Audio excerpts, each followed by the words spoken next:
Get it? Jesus Christ. That's obnoxious. Jesus Christ. Look at Misha here at 220. It's old school techers. He's racking a bar. Yeah. His jerk was really weird. Yeah. I think it's like an old school jerk kind of thing. It's Yeah, like he never yeah, learned. He definitely had a coach in his 70s when he was 10. Yeah. And just no one could fix him. Yeah, yeah, yeah. This is 240. I'm just going to fix this here. He's got the Jamaican curler singlet on. Is that more level or less level? Less level. More level or less level? Sort of level? Yes. Good. Yes. I suppose as well, Misha can bench like 220 kilos, I'd imagine. So, yeah. I mean, it's probably hard for him to get a bar behind his head. Not 220, probably like 250. Is that lighting good? Hang on, let me get up my screen because you're weird. You're weird. Your weird screen. Yeah, I don't understand what story you're saying. Your screen ages me about 40 years, I'd say. Fuck me, I need another haircut. Why does my hair grow so fast? Oh, people are here. Oh my god, there's people here. Oh my god, there's people here. Jesus Christ. No, it's still very bright. Less bright you want it? Yeah, it's too bright. I turned the brightness. Oh, there's a second. Uh, Here? We're at neutral now. How's that? Yeah. No, it's still going down. No, that's too dark. It's too dark. It's too dark. It's too dark there. It's too dark. Here. That didn't change anything. Wait, just give it a sec. Okay, it's gone up. Yes. Okay. Yes, I think that's okay. And we're level. Yeah. Yeah. Philippe is here. Thomas is here. Who's your favorite lifter in the Pan Ams? My favorite lifter is this guy whose name I can't remember. And then there's Nessie on the female side. So I'm going to find the guy who's my favorite lifter. I'm also really interested to see what Bodie does. Yeah. Oh, no, he's at the Commonwealth Games, actually, isn't he? Oh, is he? Yeah, he is. So Nessie Dahomes is my favorite lifter on the female side. She's a fucking monster. Who's she lifting for? She is it Venezuelan? No, maybe it's Colombian. Is that the Venezuelan flag? Anyway, she's a unit. Oh yeah, very good lifter. I'm trying to find this guy. It's like his first competition I've seen him in. He is Trebia. No, that's not him. Just before we go any further, is the audio and the video okay for everyone who's watching? Just make sure we don't sound weird or look weird or anything. You can never find things when you're under pressure to find things. Not on Instagram as well. Searchability on Instagram is very poor. Got it. Jer Reyes. This guy. Oh yeah. Such a good little lifter. He's just so athletic looking. Yeah. That's not that won't focus.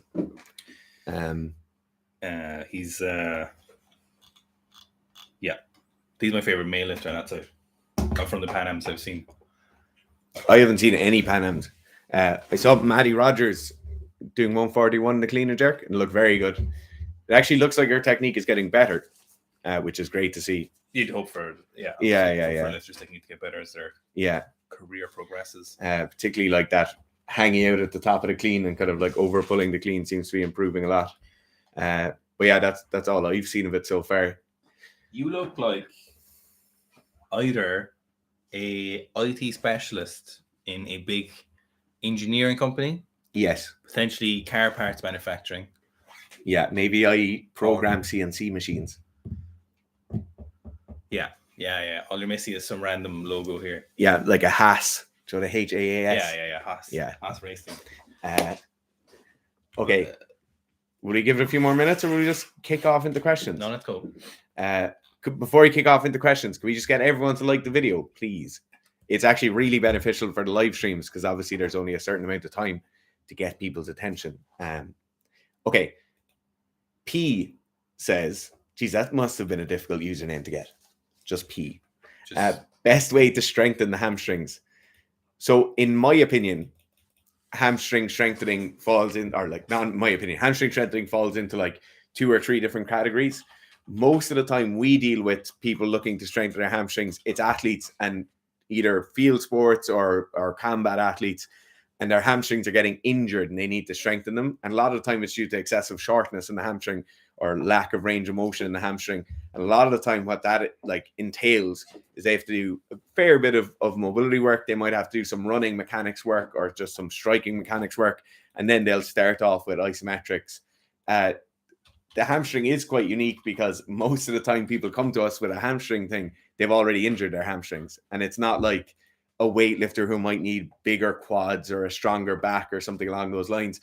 A lot of the time with the hamstring, you're dealing with an already compromised piece of muscle tissue. So a lot of it is kind of firstly gaining range of motion in the hamstring, then gaining some work capacity, whether that be through assisted hamstring Nordics or just normal banded hamstring curls, which I really like, and then moving them on to some isometrics work. If it's the other side of the coin and it's like a weightlifter who needs a bit of hamstring development, or a lot of times powerlifters who might need some hamstring development for a particular part of their deadlift, or if they squat with certain mechanics, in that case, most of the time it's just prioritizing some load over there onto the posterior chain. So it might be doing a RDL, or it might be doing a bit more deadlifting every week and just putting a bit more volume into that area. But as I said, most of the time we deal with hamstrings that are weak. It's in like an athlete who has already compromised their hamstrings, and they first kind of have to get them back to baseline, then gain some range of motion, then gain some capacity, and then look to actually make the hamstring stronger. Griffin, I'm just there. Griffin said breakfast and seeking news.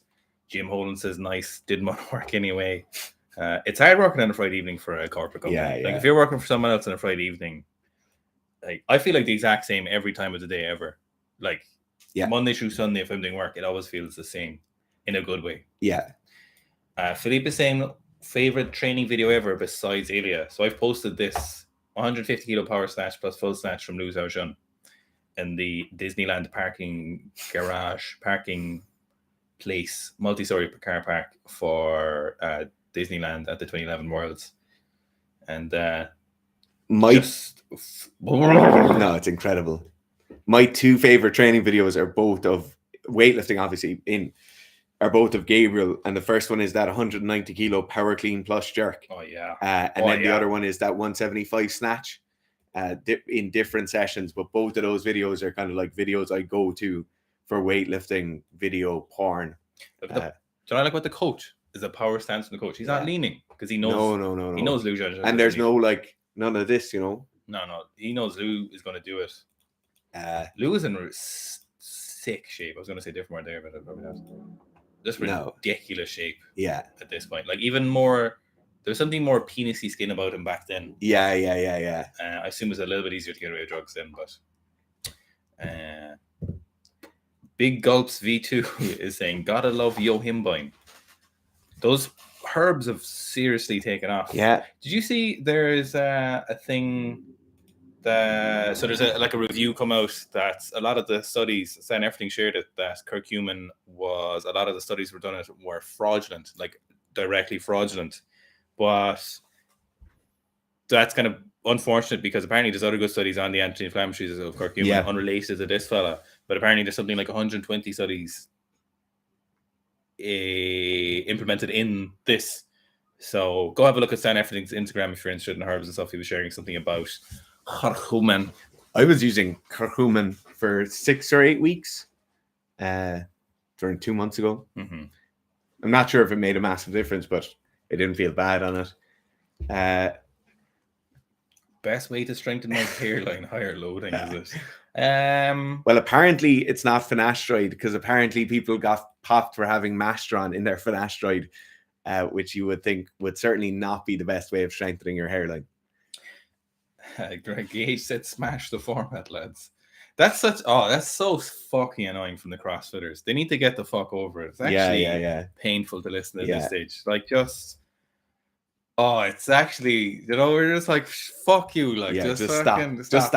Just stop the shit, At least in weightlifting, We have to pretend, like it's in the Olympics. We have to pretend, even though they're going to get kicked out of it for that. But I also don't understand why they can't just be like the bodybuilding federations or the world's strongest man federations. Do you know, it's not the athletes that bother me. No, it's everything around.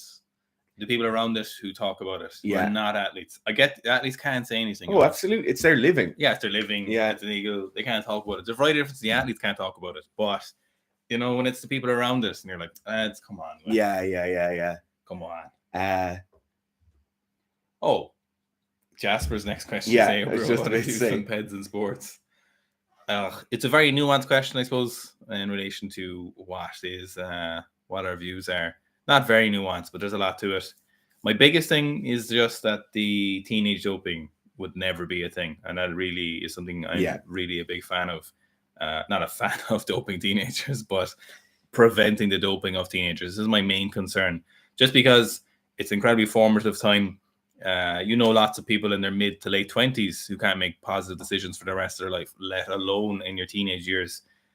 The amount of things you do in your teenage years that you don't do anymore is just astronomical. So just giving them that life-changing decision that can really permanently fuck up their biology. If you mess up your socioeconomic situation or your finances or your relationships with people, that's one thing and they can be repaired to a certain extent. But there's a lot of biological things that can't be changed during those formative years.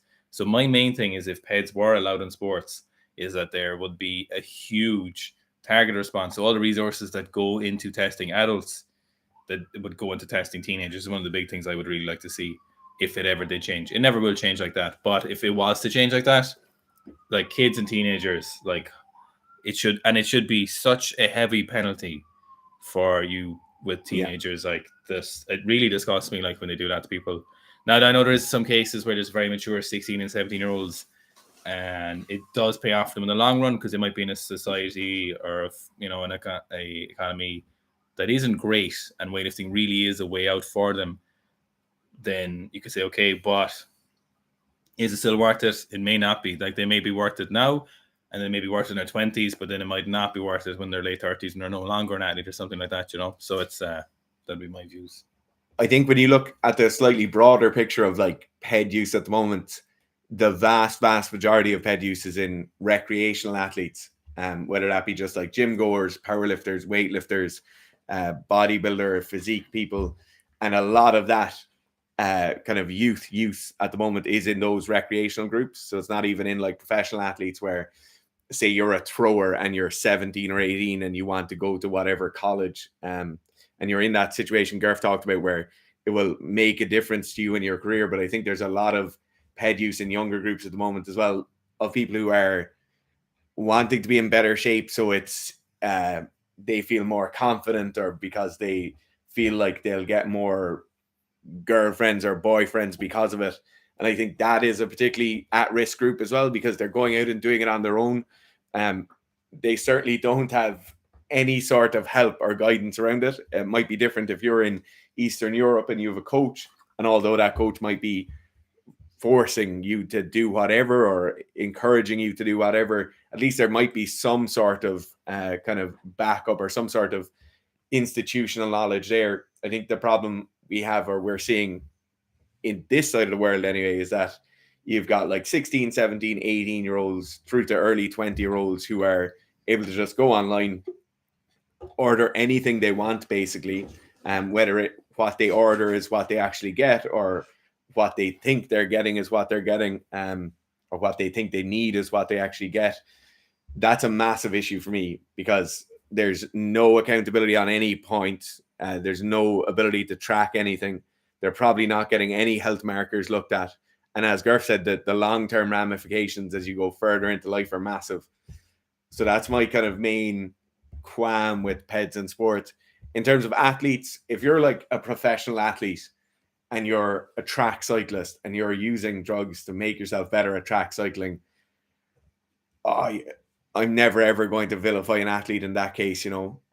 Athletes have an incredibly difficult job to try and maintain their standing within a sport or maintain some sort of wage, or most of them are barely scraping a living, even if you're on a national team, even if you're an Olympic level within a national team. So I find it really hard to vilify athletes in that case. But certainly I think those younger groups and those younger kind of recreational use groups are something we should be putting as a community, or whatever you want to call it. We should be putting a lot of resources into that, into explaining to people what it is. And obviously Derek from More Plates, More Dates and other people like that are doing a good job of making things a bit more transparent with people. But there's a long way to go. You know, we're less than 1% there. Okay, Thomas Wright says, knees tracking inwards on heavy squats, but never pain. Bad ? So this comes down to a few things. Knees tracking in, valgus knee rotation, pronation of the foot, whatever you want to call it, can happen due to a host of reasons. Can happen due to a posterior dominance versus an anterior dominance. Can happen due to structure within the foot.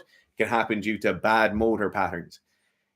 When you're squatting like that, a lot of the time we'll always coach people away from it because it's non-ideal in terms of how the knee joint works, how the hip joint works for most people, even down to how the ankle works for most people. And excessively loading a motor pattern like that isn't ideal.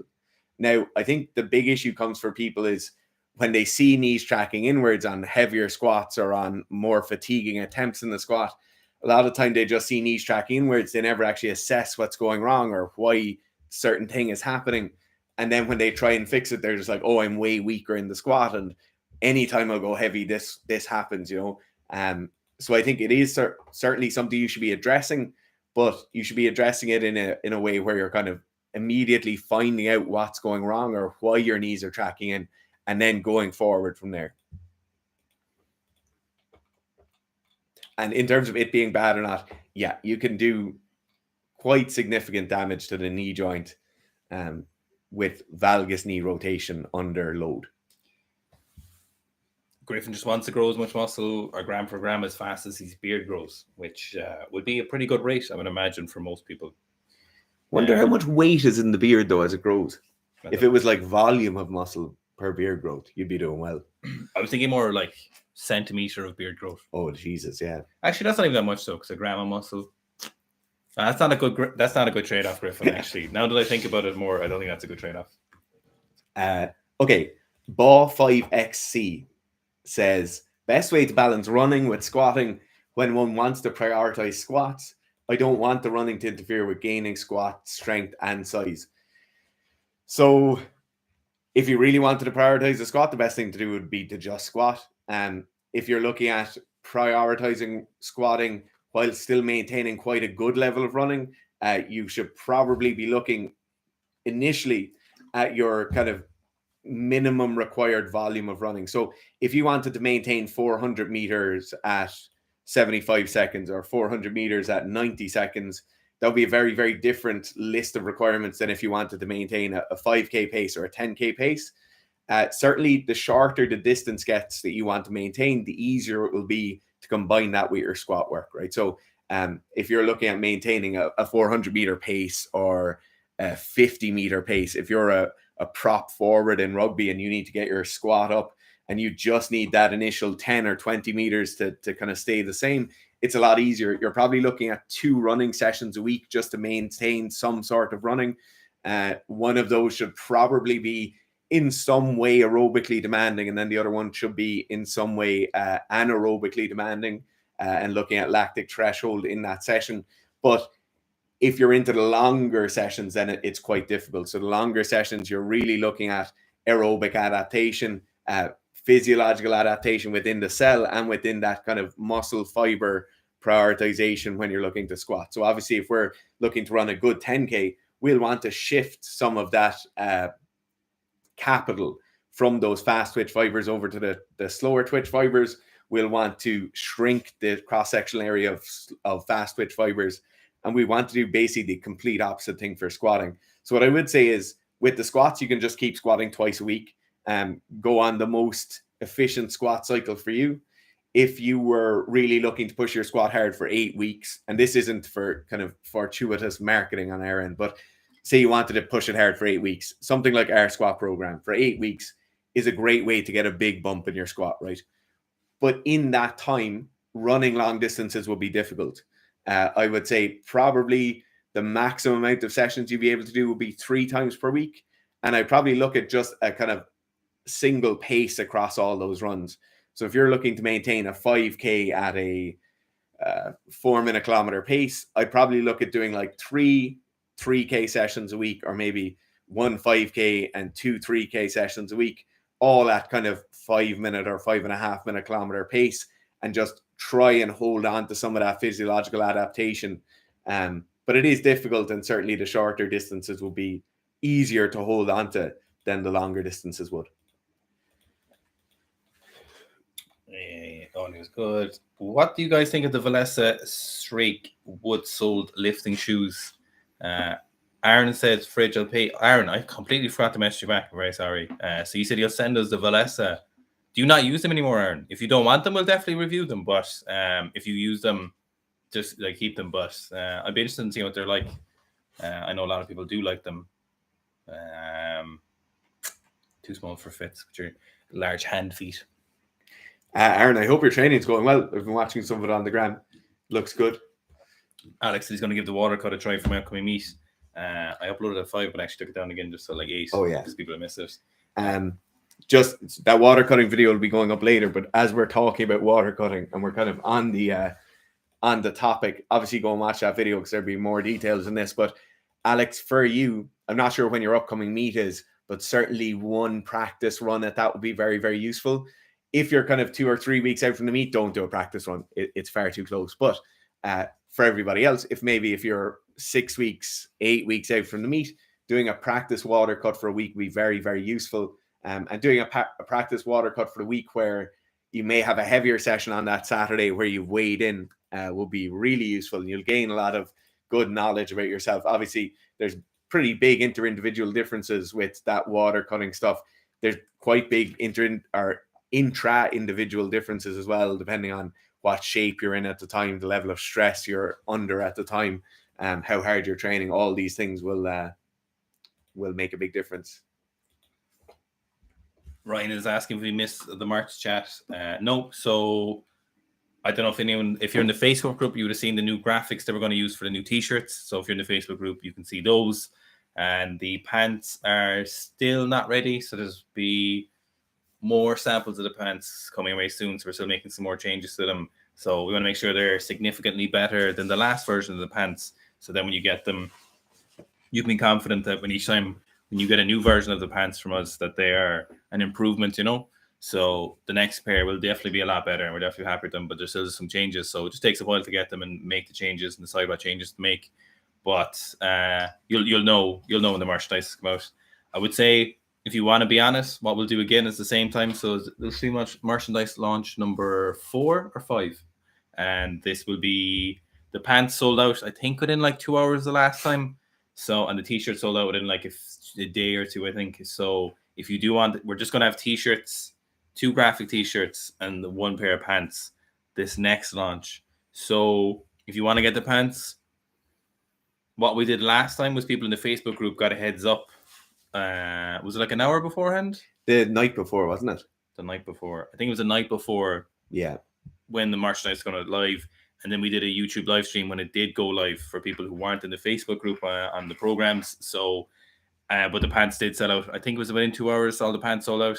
So we'll have approximately double the amount of pants this time, but I would imagine they will also sell pretty fast. So if you're looking for the training pants this time, one thing, it's been just over a year since we've had our first pair of pants, and there's still 0 marks in them on my training pants. Yeah. Is my training bag in here? No, it's not. Anyway, they've still been wearing really well. So the actual material will stay the exact same, the polyester and elastane mix. They've held up the training so fucking well. Are they the new ones? Yeah. They're the newer pants. These aren't. This is like version 4. 2 points. This is one version of new pants, but this is not the final version. But things we changed are. So there's a little bit on the inside. Taking away the black panel, we've added a new style of waistband. We've added actual waist ties, so you can tie the waist. There's no metal around the waist ties because you don't want that when you're snatching and stuff. And then the zip is still on the inside. and we're just fixing some of the fitting at the bottom, and then the material still stay the same. So it's very heavy wearing material. There's a lot of material in them. The weight of material compared to the normal most pants is about twice as much material. So obviously it costs more, but it wears a lot better. So it wears a lot better for weightlifting. So the per grams, I think there's something like 350, and the average is like kind of 150 to 200 or something. So there's a lot more material in ours. So it does wear really well for lifting, because I know a lot of people will be lifting in them, but we'll have the fitting better this time on them. And in the graphics for the t-shirts, we'll have 2 of them.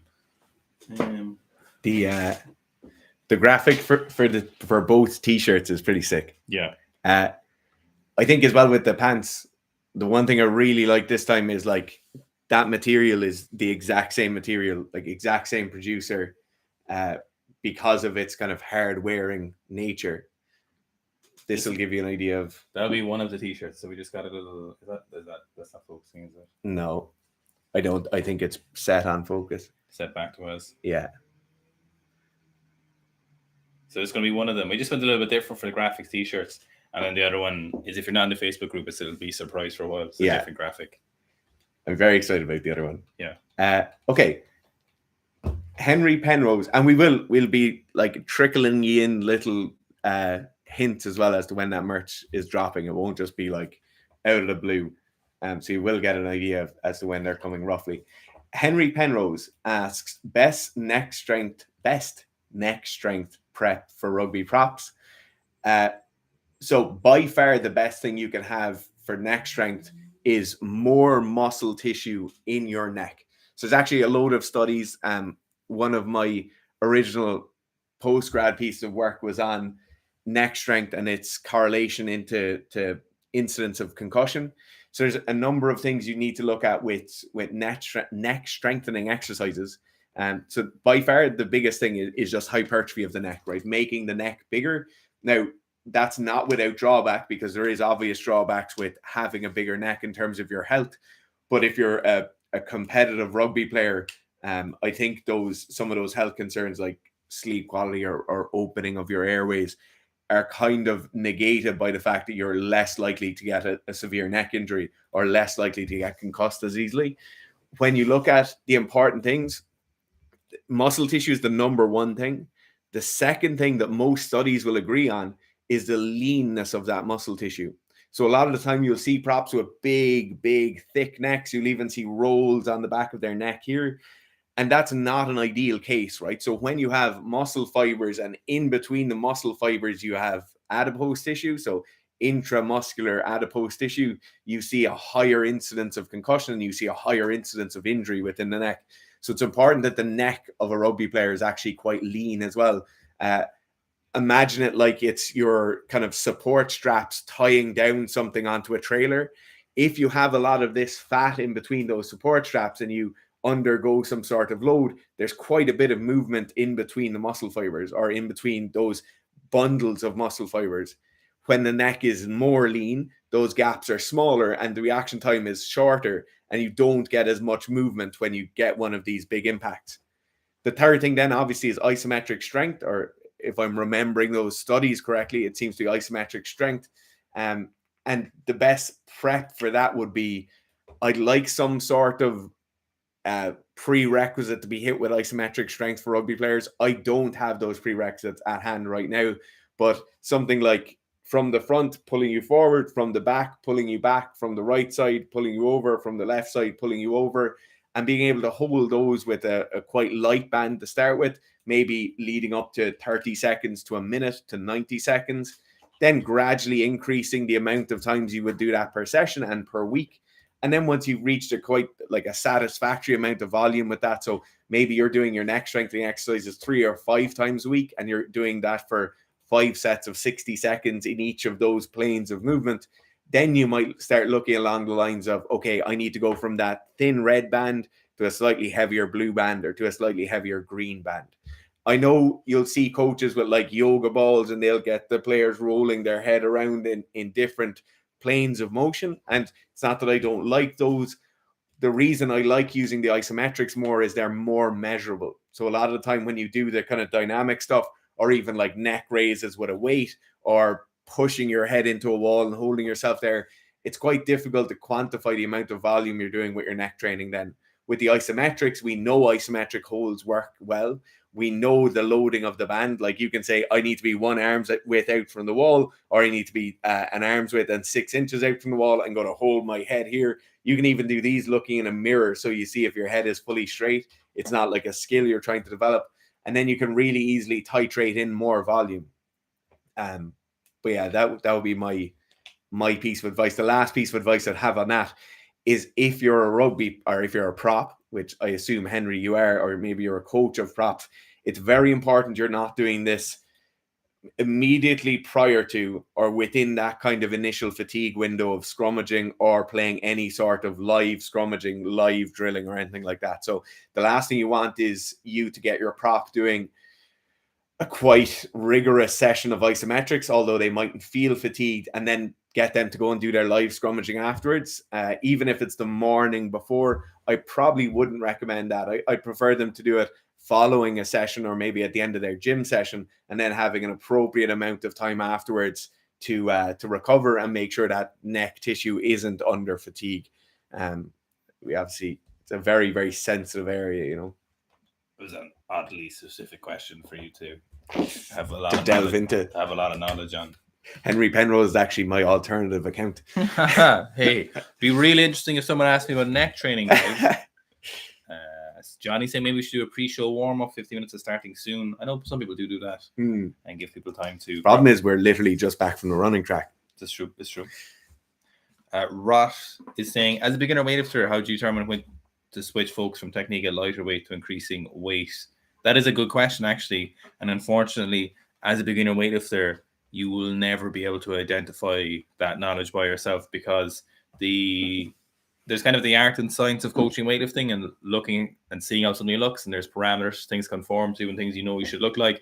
But then there's also things where you're like, that looks like a good lift, and a good coach has both of those things in tandem when they're looking at someone's lifting. So as a beginner, you don't have that eye, and to be honest, a lot of people, even advanced lifters, wouldn't have that eye. A lot of people don't have it. It's kind of a particular skill set, like all skill sets are. They're not in abundance with people, and some people are a lot better at them. But a good coach will be able to help you with that. As a beginner, you won't be able to look at your own technique and go, okay, this is a good technique where I can add weight. You'll eventually learn it, but you'll learn that good technique a lot faster. And how you learn that good technique faster is by getting someone to help you with it. So, Rod, that's kind of the best answer to that question. I wish there was like a series of things that I could give you with check marks that you could look at and say, okay, this makes for good technique, but it does take an experienced eye. And there's so many things that you need to be looking for. And I could tell you all those things, but it would be difficult for you to recognize them and kind of pay attention to them and really see and make meaningful changes to them. So it's the answer there is you've got to get someone to look at you. You don't have to hire a coach. You can ask one of your friends or something like that. But it does require an experienced eye for that particular question. It's a good question, but the answer is a difficult one to come by. One thing I'll say on that as well is, a lot of time with beginners, you'll feel like you're holding yourself back because you might be able to muscle stroke power snatch 70 kilos, and then you might be able to do maybe 45 or 50 with good technique, and you might be training there for 6 or 7 or 8 weeks or maybe 3 months, and you feel like you're holding yourself back because you're not getting to those heavier weights. And it is a difficult, like, it's something all beginners come up against is, oh, I want to go heavier now, or have I worked on technique for long enough? You're going to be working on technique forever. Can I briefly interlude here and ask for people? There is a video of Misha Kaklayev clock off when they're really young. They're in the Tagnarok training center, and it's videoed on a VHS camera, and I can't find it, and I don't know where it was. It's on someone's YouTube page. If anyone knows where that is, I'd be very interested, because there's some funny footage on it. It's mostly them dicking around. There's some training on it, but there's also a lot of funny stuff in it. So if anyone knows where that is, I'd be very interested to see if anyone can remember, because I can't find it. Okay, Daniel Howard says, also, did I hear there's a Seek a running program or something similar coming at some point, or am I going mad? You definitely did hear that, or you probably heard that. We've a conditioning program in the works for a long, long time. We just haven't gotten it finished or put up or anything. It's certainly something that I think a fair amount of people will be interested in. If you're very, very interested in it, keep asking us about it. And that tends to be how we'll move things up on the priorities list. There's a number of programs that are kind of finishing completion now and have been tested very rigorously, and we're happy with them, that will be going up before that. So we have a complete beginner strength training program coming out, one for males and one for females. That's done, and that's just being formatted and added to the website very soon. So the programs, like myself and Owen can sit down right now and over the course of an hour or two write out a training block or a program for whatever it may be. But we like to write them out. We then like to give them to people to make sure they're appropriately tested.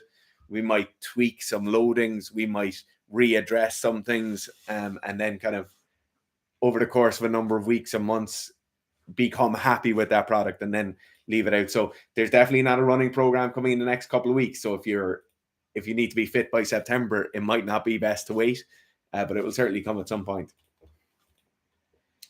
What do you think is the philosophy? So we just touched on that. Could you perhaps do a deeper dive into recovery PEDs with maybe Broderick? I'm getting to the point where the mind wants, but the knees say no. That would have to be kind of in a journey you have to embark on yourself, Hanshin. I know we do touch on things sometimes. We talk about the prevalence of PEDs in sports and stuff, but aside from the Tom Platts one and some of the questions for Broderick, we don't really want to become a channel that is a knowledge base for PEDs. There's other people who do that with a lot more interest in it and have a lot more experience with it, and obviously are better suited for that. So I don't think we'll be doing a video on that. You can always arrange a consultation with Broderick. You can just buy his time for an hour. You can organize his website. If you want to talk to him, he'd be a good person to definitely ask. Also, and I know these PEDs questions come up a fair bit, Broderick has a member site. Yes. And there's hundreds and hundreds of articles up there about different things. If that's an area you're briefly interested in, it's worth joining the members site. It's like €15 a month or something. Yeah. Maybe less. And it's there's a plethora of knowledge up there from a lot of different coaches. So maybe that's somewhere you might want to go and look. But as Owen said, we're not really You're not that guy. We're not that guy. Griffin said he's appreciated Stan Efferling's input. He's a great guy. Really good guy. Great. He has great ideas and great application of knowledge. Nick Paul says, is it worth sticking to no foot snatching if I feel stronger and faster with it? Pull and receiving stance are the exact same way anyways. So I have a very strong opinion on this, and I think no. This comes up quite a bit. There's a certain type of technique and a certain kind of shape of lifter where they'll start pulling with a quite wide stance. They'll catch in that exact same stance, and they'll feel stronger when they leave their feet on the floor and continue pulling the bar up and pulling themselves under at the same time. In almost all cases, both the bar path and the actual speed that they can generate in the bar is worse when their feet stay on the ground. So a lot of the time with our bar path, we end up over pulling the bar, and the bar path becomes very, very loopy, and the bar gets very far away from us.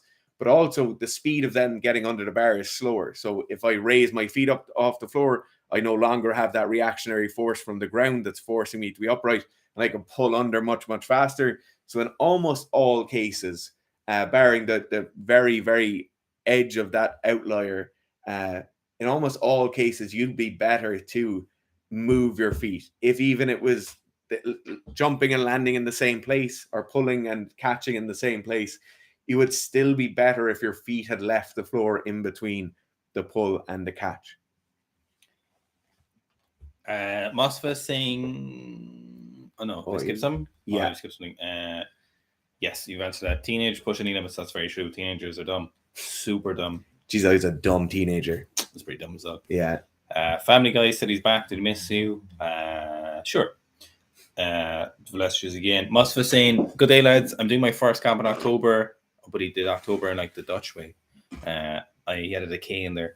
I'm in 94 right now, and I want to cut to 89, but I don't know if I should do that before my first camp. They're just complete and then cut after. Definitely compete first and then do the cut after. But it also just, if you want to cut for appearances and other reasons that are unrelated to performance, then definitely do it after. But if you want to be the best weightlifter you can be, it might not be the best option to cut. If you feel like you're carrying a lot of extra body fat, if you feel like you're kind of north of that 20% or maybe north of 18% body fat, it would be a good idea to cut and build up again slowly. But if it's for your first competition, never, ever, ever, ever cut weight is definitely the answer. Never cut weight for your first competitions. Particularly, Mustafa's in quite good shape. I would have thought so. You know, Yeah, I would have thought. Okay. Adam Zampa says, my forearms are weak as hell. Been trying to snatch 90 kilos for a couple of days, but missing for my grip. Tried hook grip, didn't work. Sausage finger. Will direct forearm work do anything for me? Almost certainly no, I would think. So the first thing I'd be looking at there is trying to snatch 90 kilos for a couple of days, but missing because of my grip. You'd be much better off just going back down, building up, keep refining that technique, and that technique and that specific strength in the grip will come with time. Now, I know there are people who really struggle with hook grip, right? And there's some people whose hands are actually just too small to hook grip a barbell. But what I would say is, if you're at the stage now where you've tried it multiple times, your grip keeps popping off or whatever, and it's nothing to do with technique, then it would be a thing is, as you drop back down in weight, really try and force the hook grip. Really be uncomfortable with that hook grip for a while and try and utilize it. There's a reason that every single international weightlifter will use hook grip, Something that can really help is if you grow out the nail on your thumb, it can actually help with grip quite a bit. Other things like keeping those calluses on the inside of your hand quite well shaved back can really help. But I really think you should be trying to work as best you can. Now, there's certainly exceptions to this where people cannot even get their fingers to touch their thumb, and in that case it's difficult. The last thing I'd say with when you're trying hook grip, get a bit of zinc oxide tape or KT tape and tape your thumbs. That bit of extra grip, even if it's just on the nail up here at the top, can be the difference. The next thing I'd say is that a lot of the time when our grip is failing on snatches and we just simply cannot hold on to the bar, it's because we're making a bit too much contact, or else there's too much space between us and the barbell during the second pull. And when we come in to make contact, there's too much kind of lateral force going into that bar. So there's too much banging the barbell away from us. So in that case, some no contact work would work very well. Some no contact muscle snatches would work very well. And everything, all of those at the same time will be helping to generate that grip strength that just takes a bit of time to get. OJ May says, "Oh yeah, where's Mikey Ginger? You're on top chat." Oh yes. OJ May says, currently 77 as a weightlifter, 18 years old. Should I stay at 81 or push to 89? So you've probably heard us say this a fair bit in the past, and Owen might give better detail on me than this, but one of the number one things that holds back developing athletes, and when you're a weightlifter, you're developing well into your 20s, one of the biggest things that holds them back is cutting to weight classes or really artificially holding themselves at a lower weight. If you're in good shape and you're training well and you're healthy, adding a small bit of muscle every year, every 6 months is really, really beneficial to your technique. It's beneficial to you lifting heavier weights over time. So as an 18-year-old, I'd say you really wouldn't want to be kind of artificially holding yourself down. By all means, if you're healthy, if you're lean, if you're in good nick and training well, then going from 77 to 81 is probably a good move. I probably wouldn't push too hard to go to 89. I'd just try and stay in good athletic shape. And then if you gain some muscle tissue over the course of the next few years, it will probably be very beneficial to you. Yeah, so the biggest thing with the Soviets have done a lot of the research in that and cutting weight, statistically for them, because they had so many athletes going through the books, a younger athletes cutting weight too much, too frequently, and too intensely really held back the development on average. So, but as you're saying, you are pushing to 81, you're 77 now, or should go to 89. The biggest thing I found with teenage athletes is just to let them kind of don't be an absolute slob, of course, and don't ever really, I don't think you should intentionally push to gain weight as a late teens or very, very early 20s athlete. I think you should just let it be, eat enough food, satiate yourself. I think you should track calories and stuff. If you want to be on top of your game, tracking your protein is be very, very useful for you, and then letting the rest kind of follow it in. I would definitely have a few weeks of just seeing where your calories are naturally. So eat your normal foods, but just track them and see what it is. Try not to make any conscious decision on changing your calories and subconsciously affecting things. Try just to eat what you normally would have eaten, see where that gets you. And then if you're weighing yourself regularly in that time and seeing what's happening to your weight, and if you feel like you are satiated with your meals and stuff, I wouldn't be too concerned about it so much at this stage, not at 18. If you've been lifting for, if you've been lifting for 2 or 3 years at this stage, it's not really a concern. So I would say track your weight, track your calories, see where both of these are at, see how much protein you're getting. For example, if you track your calories and then you track your weight and you see that your protein, for example, is kind of below that 1 gram per pound of body weight. So if you're 77, so let's say you're getting like 150-ish grams of protein, or that's your goal for number of protein, but you're actually getting something like 110 grams of protein, which is very easily like getting enough protein below the minimum required amount not to die. Can be a bit of work if you are eating a particular way. If you're eating like most 18-year-olds, I assume it's 400 grams of carbs and probably somewhere around 100 grams of protein. So if you see that and you see that your protein is something like 100 or 110 grams, but it should be closer to 150, what I would say then is keep tracking your calories, keep tracking your weight, and then just up that amount of protein and see where that takes in your body weight. I would imagine you'd probably end up with a higher body weight there. See where your fats are as well. You know, if you could be a really rigorous eater, you know, you could be someone who is very diligent with tracking your calories at the moment, and your fats are only like 30 or 40 grams at the moment, and your protein is like 100 or something, and then the rest is carbs. Then I would say maybe move that protein close to that 150-ish or a little bit higher as you get heavier, and then move that fats closer to something around the region of like 80 grams or so, and see how that affects your body weight and training. Try to keep the total calories the same, see how that helps you, and then see kind of what happens. Don't be under pressure to gain a lot of weight. It can be very, very easy as a teenage athlete to gain a lot of weight, but also just gain a lot of fat, messy adipose tissue. Not adipose tissue. Yeah, adipose tissue. Yeah, which is what you don't want. So that'd be my advice. Rushdie is saying, should I do an 8-week program for powerlifting without wanting to compete, or should I stick to a normal program? I lift for 1 year. Should I do an 8-week program for powerlifting to compete, or should I stick to a normal program? I maybe might ask about some more programs, and they'll work fine, but ultimately they are an answer to an immediate question. But the long-term question is more long-term programming. So we can offer you our powerlifting program, which is more long-term, 4 sessions per week, 4 weeks per block, and that'll take you for a couple of months. So that might be a better option. I wouldn't do any of the kind of short SAP programs at 1 year. You can do them and they'll work really well, but you'll eventually come back to the question of what do I do next after those 8 weeks. So the answer for that would be just the powerlifting program from us would be our answer. But I know there's other good powerlifting programs out there. Yeah, absolutely. One thing with powerlifting is that most sports we kind of tend to think of a year plan, or like a in preseason, in season, off season plan, you know, and it's usually 12 months. For powerlifting, like when you're in powerlifting, in the depths of it, you're talking about like 2-3 year plans with your kind of peaks and tapers and troughs and stuff. So like following something that's a bit longer term is definitely good. If you've been training for 1 year, getting into something a bit longer term is a good habit to get into. Okay, Adam Zampa, so the guy who was talking about hook grip, yeah. So 7 foot win. So you can definitely get your, like, a problem with people not being able to hook grip the bar is that if their hand or if their arms are quite short and they're reaching all the way out, they can't get the grip in here, you know. Longer arms make it easier to get that hand all the way around the bar and then develop some tension. So really try and get the outside of your hand here onto the barbell and then get the hook grip on. That's an incredible wingspan for being 5'11". Should you be weightlifting? Okay. Jack is asking an injury question, so we'd better not. Keep in mind as you get back to lifting. Okay, that's fair enough.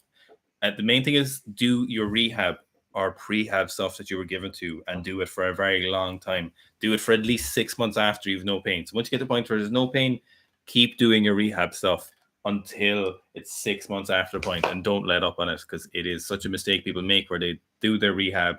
They've just gotten injured. The pain goes away. It's been 2 weeks. They go back training because they're like, oh my God, I have no pain. And then they immediately re-injure the area again. Sometimes the same amount or a little bit worse or a little bit less. They just still injured again. So keep doing the rehab is the big one. Collie Blue says, can you do too much training during GPP? You can do too much training at any point. So I think that would probably go without saying that you can always do too much training at a certain point. You can do too much GPP for too long a period of time. So that's probably a mistake some people do make, is they'll do GPP for too long. So they'll get away from their sport too long sometimes when they need to be a little bit more surgical and precise with it. So that's a very real issue. That's not a major issue in terms of it will be detrimental to your performance, because essentially what happens is you get to those benefits of GPP, and then eventually you'll just start baselining and you won't be progressing anywhere, and it's no longer beneficial. It won't have many negative effects, if any negative effects, but it will just kind of put you into a holding pattern for a period of time. But can you do too much training during PP? Absolutely. You can do too much training during any period of time where you get into a situation where you're unable to recover, you get injured. You'll know if you're doing too much GPP. GPP, of course, is all about the density of work capacity and movements and training. So it is the goal, but you'll know if you're doing too much for sure, because you'll be like, I can't go training today, I'm really sore. Yeah. We picked some questions. Yeah. Actually, firstly, yeah, the national thrower of Sikistan is in the chat. Yeah. So he said only 3 competitions left in the season, but he met the WL in men's LJ. WL is world leading. So my understanding of world leading, it's like the current year standard for what's been hit. So that's phenomenal, Andrew. If you've hit that, that's unbelievable. Great news. He also said he met the Swiss national javelin and discus coach. So very good. I hope your training is going well. It sounds like it's going very, very well. Okay. KCB said, did you see Ram now shitty on Belarus in his Instagram feed a few days ago? I did. Yes, I did. I'm actually going to message him and ask him if he wants to come on the podcast, because I noticed he was typing his answers in English. So I'm going to message him after this and ask him if he'll come on the podcast. He went off the bar and said he's not going to compete. He wants to compete for a good country. No way. Yeah, so maybe I'll get him on. He might not, but who knows? I'll be very interested to see. I want to talk about his training. Okay. Okay, Uchihama, just to get to your point, you said you'll test the running program. Just the people who test our programs, we like to have them close so we can see them and touch them. Yeah. So it's nothing against you or anything like that, but we tend to just give them to people we know who are kind of like in our area. We know their athletic background. But by all means, if there's something coming up we need to test, we'll give it to you guys and you can run through it. But just the testers tend to be people who we kind of know what their training is like and know how they react well. J.I. is saying, all right, gents, how much doping is there in pro rugby? So much doping. So much. Take, for example, the Six Nations teams. What do you reckon they're taking and how do they avoid being caught? So they're taking the usual suspects. And how they avoid being caught is that it's a individual testing with no incentive for you to test other people's athletes. And then when you go to, obviously, international competitions, you have, of course, the political incentive. Everyone's will get their back up if another country tested a different country's athletes. So if we're playing the Six Nations in Italy and they test Irish athletes and they test positive, you bet there'll be a lot of bad blood. The International Rugby Union has absolutely no incentive to be popping players now, not now or ever. There is no incentive for that to happen. And then the usual chemistry means of just avoiding being testing or avoiding having metabolites in your blood or urine or hair whenever the testing is done, although what I don't do here. So testing in the Northern Hemisphere for rugby is like it's slightly more than Southern Hemisphere, but most of the time, a lot of them are getting away with it as well because they're doing it when they're quite young, they're doing it when they're developing, and then they'll do sporadic bouts of it throughout their career. But aside from some clubs in kind of France and stuff, you rarely get systematic whole teams. Now you do certainly in international rugby, and you'll probably know of a few teams or suspect a few teams who kind of everybody does the same thing, but a lot of it is kind of individually led. And then, as Gareth said, why would they be trying to pop them? I'll say this: I think Ireland are one of the juiciest teams out there right now.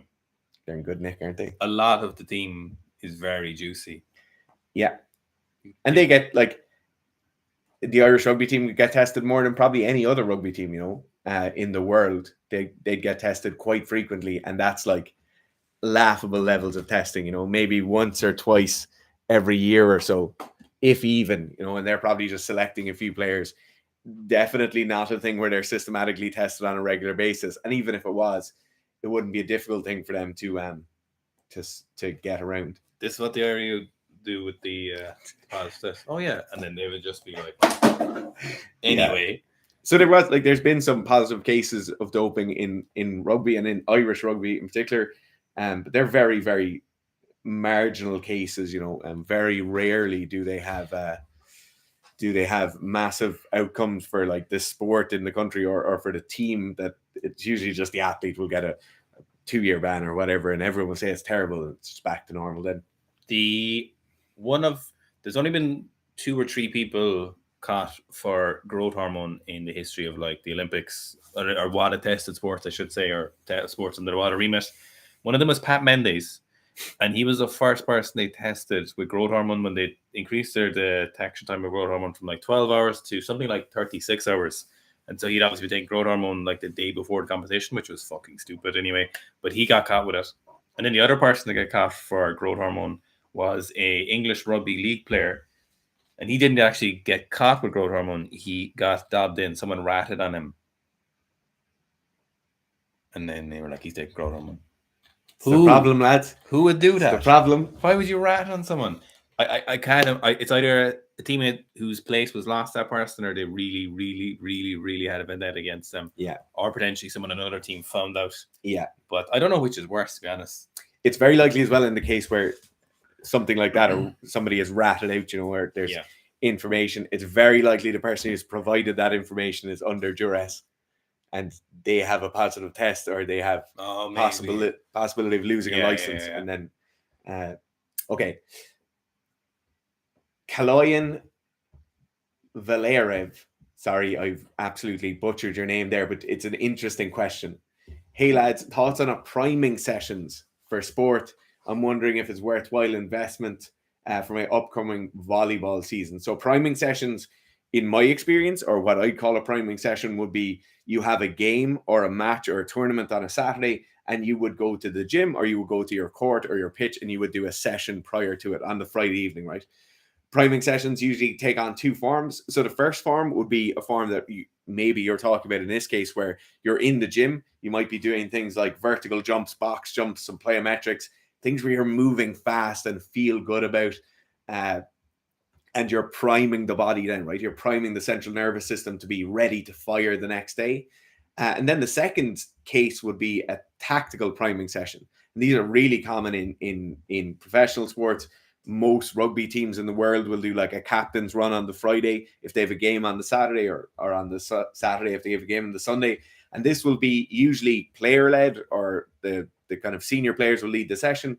They'll go to the field, or they'll go to an all-weather pitch, and they'll run through plays at 15% pace. And they'll do 5 set moves, 8 line-outs, 3 set moves off a scrum. They'll talk about some tactics. They might split into their pods for 15 or 20 minutes and then come back together. These sessions are usually quite short. They're very, very low impact in terms of physiological, and they're mentally priming themselves for the next day. My thoughts are that the tactical priming sessions are nice. I like them. I think in recreational sports, sometimes they're a bit overbearing, because you have a player who's trained probably 2 or 3 times that week already, and now they have to go on a Friday evening again when they have a game on the Sunday, and their whole weekend is probably sacrificed. But in non-recreational sports, I think they're very, very useful. I like them to be player-led and not coach-led. And I like them. I would be pro captain's run on a Friday, right? In terms of physiological priming, like people might do really high jumps or plyos or some short sprint work or some agility work. I don't like that as much. Because I think overall it just adds to fatigue. I think in the case, or in 1 or 2 cases where it might be applicable, would be if you have a volleyball team and they don't train all that regularly. They might only train once or twice per week. It can be useful just to get the players together. But then once again, it's probably not physiologically priming them. In terms of like priming your central nervous system, you're probably not going to get any actual central nervous system activation. What you might get is you might recognize if something is sore or tight, and you might be able to do some work on it, or you might be able to see, okay, that doesn't feel too good. Maybe I need to do some work on that. But in terms of physiological priming sessions, I probably wouldn't be all for them. Actually, there was one on just immediately after. Majid was saying, they asked, what is your best natural ways to recover from hard training? Any tips to allow the body to increase frequency of these harder training sessions in order to acquire skill, BJJ plus striking? So there is absolutely nothing you can do in the short term. There's no immediate action that you can do that will bring your recovery above baseline. So whatever it is, you can absolutely do things that will negatively affect your ability to recover from baseline, So lower calories, less sleep, more stress, too much training will lower your current baseline ability to recover from training below a certain amount, and this will negatively affect it. So technically, there's things that you can do that'll bring them back up, but they will only bring up to your baseline. Your baseline does increase over the years of training, and then it slowly falls off as you reduce training. So your body responds to the amount of training you're doing, and you can slowly do a little bit more. This becomes more incremental, so it tapers off. It is the opposite of an exponential increase. It is very, very slowly tapering off until you get to a point where the changes are so insubstantial that you would be very hard pressed. You're looking at a stage where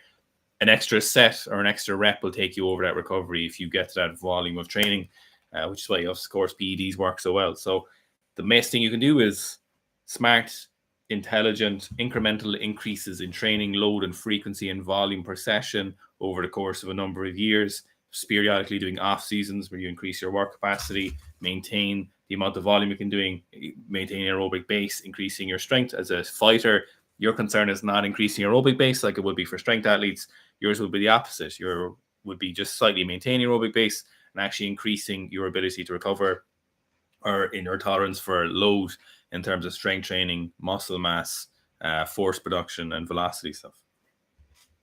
I'm just texting Aaron about those shoes. Oh, yes. Okay, Evan Lee. I'm going to answer this question because he's one of my athletes. It's a question for you, Gar. Oh, yeah.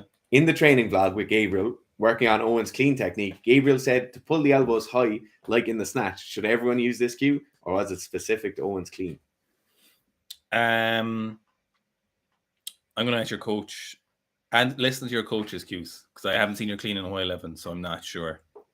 I wouldn't do it if you were clean, Evan, because one thing you're getting really good at is pulling under the bar quickly, and the timing of your pull under is getting very, very good. So I like the elbows high cue for the clean, but a lot of the time it forces people to stay vertical for too long or stay at the top for too long because they focus on pulling their elbows up high. I wouldn't use it for you, and we don't use it for you, because I think your timing of pulling yourself underneath the bar is getting very, very good. Skate 961 is saying, when will we get Sika Sands MMA? We are, I'm not sure on the deadlines, but we are talking to people at the moment, and one of them is a really good company in Ireland, and we really want to stick with the Irish company because they have a lot of experience. They've been around for 40 odd years doing a lot of food stuff. We can go to their facility and we can go in there and have a look at stuff and talk to them. They do in-house testing. They also have informed sport testing. Of course, we'll be doing our own third-party testing as well, but the fact that they have in-house testing in QC means in Ireland they'll be under the HPRA's regulation. So legally for us, there's a comeback if there's something wrong. The likelihood is they meet all the criteria. So there's a lot of reason we want to stay in Ireland, but these things take a little time. We're actually supposed to be getting something back today, and I'm going to check if it is, but it won't just be ZMA. It'll be a variation of that. It actually won't be ZMA at all because we won't be calling it that, but it'll be different from what ZMA is, but it'll be very similar. But when this year for sure, but not before the merchandise launch. There's a few other good ones there. Some really good questions today. Okay, Zach Divilbis says, I'm running the off-season athlete program. I was wondering about extra core or ab work to each day. Any recommended ways to do this? So the first thing for anyone who's in the who's on programs, make sure you do join the Facebook coaching group, just because you'll get 2 opportunities every week to ask questions like this, and it's kind of guaranteed they'll be answered. But to answer your question here, Zach, you can certainly add in extra core work and ab work, right? Core work in general isn't massively fatiguing, and particularly when you're in the off-season block, it's not like you're pushing anything massively hard. Like, it's quite general in its kind of strength and hypertrophy work. So you can definitely add in some core and ab work. What I probably start off with doing is I'd add in 1 piece of anterior core work, 1 piece of posterior core work, and 1 piece of anti-rotation core work per week. You can then just slowly add those into each session. So it might go like day 1, anterior, day 2, anti-rotation, day 3, posterior. I'd start off with all isometric work, and then slowly, as you kind of build towards getting very, very good at the isometrics, then you can bring in some more dynamic work or some more weighted work for your core stuff. But yeah, certainly you can do it. Just make sure you're being quite balanced in how you add it in. and then start off quite slow, once per week for each of them. Keep working with the isometrics, and then you can increase. You could do anterior, posterior, posterior, anti-rotation, and then anti-rotation, anterior as you go through. Harry's saying he's going to buy our squat program later in the year. Hasn't got too much focus on running, quite shoes of prep. Just keep squatting routinely over this time until when you buy the program, and you'll be able to run it fine. Don't go from no running or no squatting and then to running the program. Skating Reptile saying, can we do the Commonwealth Games, aka the Colonial Games? We will not be doing anything to do with the Colonial Games. Oh, there's one for you actually. Sam Lewis saying, first off, love your work. Really great question. If CXN were trying to train special force soldiers from birth, how would you manage the rest and see? Well, we train special forces soldiers, but not from birth currently. Only as adults. Only as adults, because you'd be unaware if they were going to be special. But anyway, from birth, an interesting thing on this, right? The guy, and love him or hate him, right? The guy who was the lone survivor from the Lone Survivor books, I can't remember his name. He wrote a book, and in that book, it detailed basically his training that him and his brother went through from the age of 3 or 4 years old to essentially become. No way. Yeah. Jocko said he was like 5. He was just wanted to be in the army. Yeah. So his father was a very, very strict person. He was pushing them hard to train, and then there was a local military guy in their town who used to train them. Now, sick. That stuff was mental, and I don't think you should be doing that if you have a baby. But he did survive. He did survive, and he so who's laughing now? Very, very, very mentally tough and very tough individual. But so in that book, The Lone Survivor, he talks about some of that. Now it's by no means a training program, but there's some interesting stuff in it. A lot of what that training is psychological resilience, right? Being able Jump to scares. Being able to deal with very, very adverse situations, remain calm under them, and then have a positive reaction to that situation.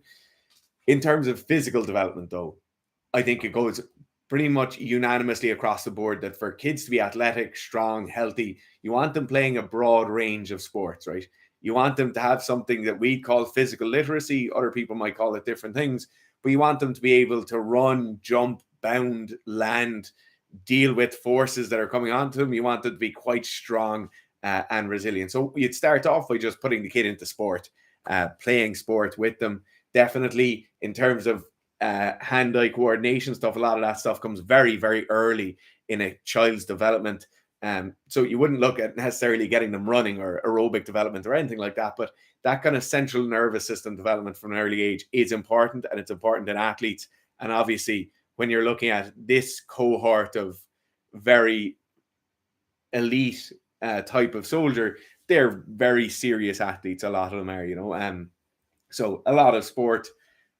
If I wouldn't really recommend one sport over another. I think a sport that would be quite mentally tough would probably be very good in terms of getting them through selection. Something like American wrestling, rugby, something that's hard. Team sports. Team sports. Yeah, absolutely vital. Yeah. I think team sports are vital for children. For everyone. Yes. Yeah. Yes. Yes. No, and you can't get it back. No, there's actually character traits that you can't get back if you didn't play team sports. Yeah. And it's actually detrimental to people if you don't. Somebody said here, Marcus Luttrell is the guy's name. Marcus Luttrell. I know that name, yeah. I saw a few more good ones there. Zoxel said, severely failed the weights on the Seeker Press program week 7. Should I compete the program as is, drop the weights, or restart with a lower weight? What you can do is repeat that heavy. So I think it's a double session. So repeat it again, but with lower weights. So get as close to that weight as possible, but still do your doubles and then go for your max week. Don't repeat the weight, or don't repeat the whole program again. Just do the repeat that session that you failed, but don't use the same weights. Just get as close to it. So if it was like 80 for a double or something, do like 76 for a double. Do as close as you can get to that, just as heavy as you can possibly manage while still making those reps, and then go to your max week. Okay. Arjun says, would you run a push and pull program together, i.e. can I run the Russian squat program alongside a deadlift program? Yes and no. So you can run push programs and pull programs together. You can run squat programs and deadlift programs together.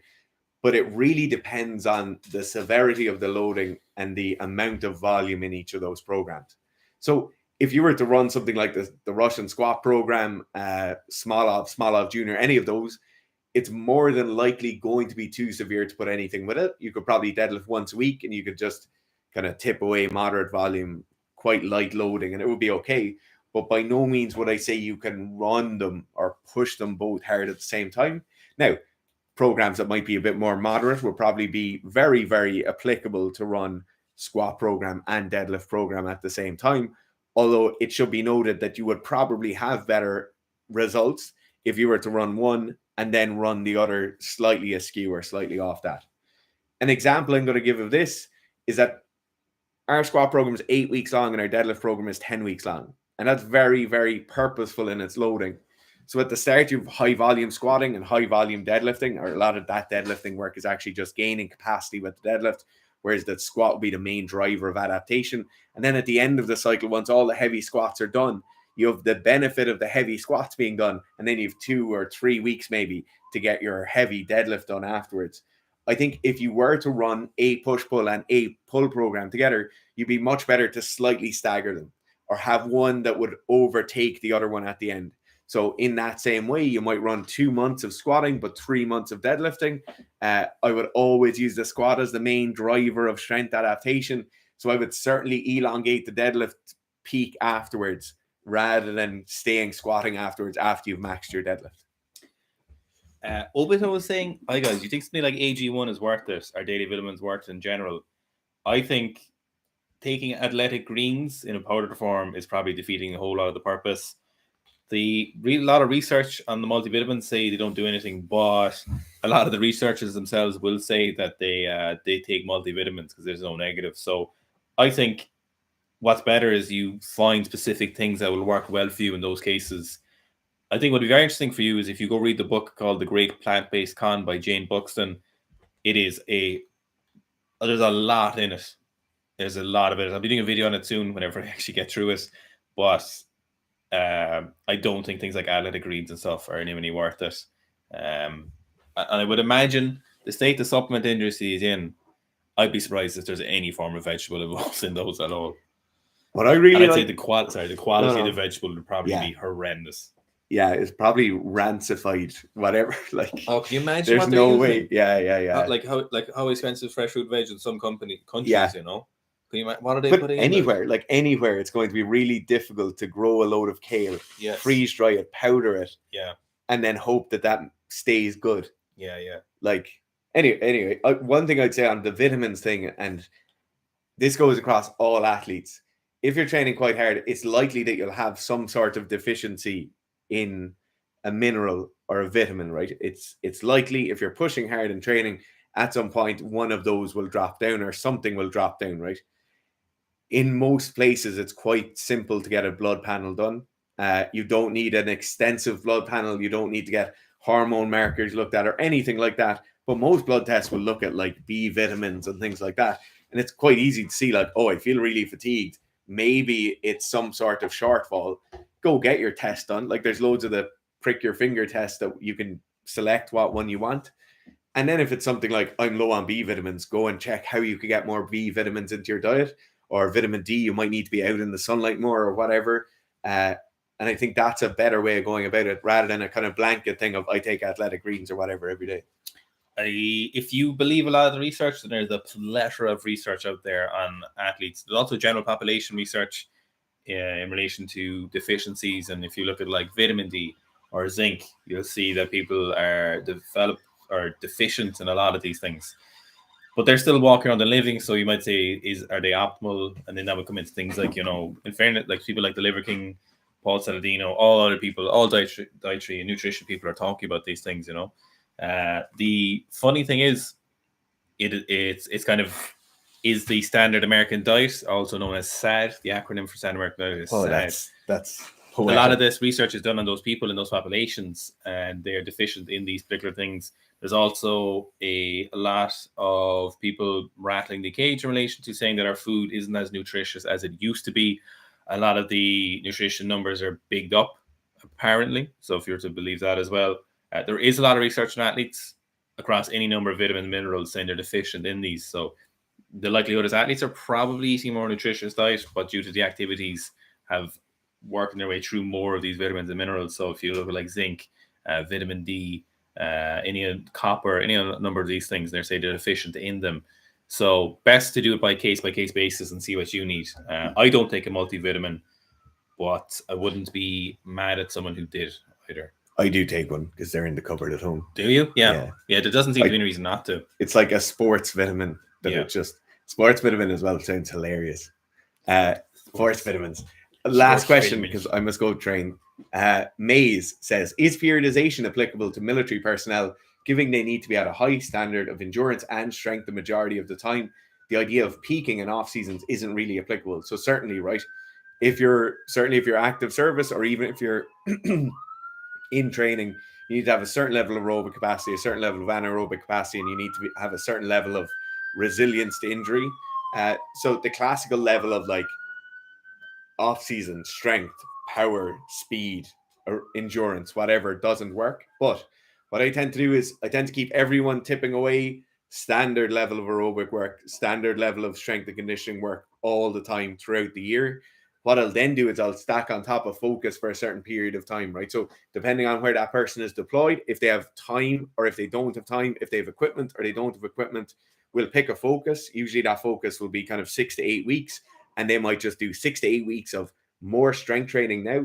They still do their running. They'll still do their aerobic capacity work, their injury prevention work.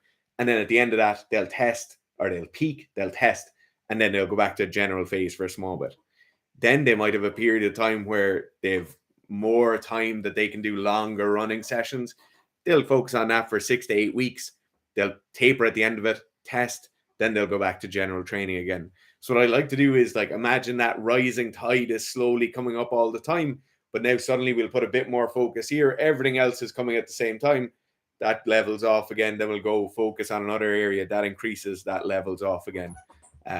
And a lot of the time, military personnel will be very driven that they know I want to change in this specific way.